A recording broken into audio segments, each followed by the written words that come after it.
Subscribe کریں ہمارے channel کو اور بیل آئیکن کو کلک کریں تاکہ ہماری ہر نئی آنے والی ویڈیوز آپ تک بآسانی پہنچ سکے۔ بسم اللہ الرحمن الرحیم۔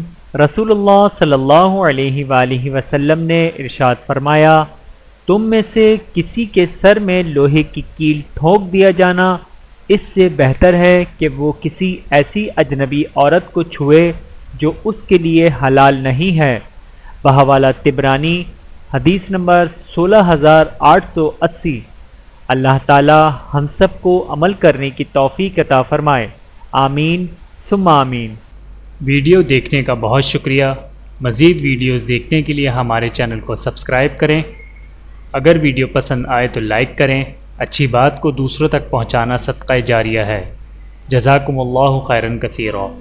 اپنا اور اپنے پیاروں کا بہت زیادہ خیال رکھیے گا اور مجھے دعاؤں میں یاد رکھیے گا۔ Take care. اللہ حافظ۔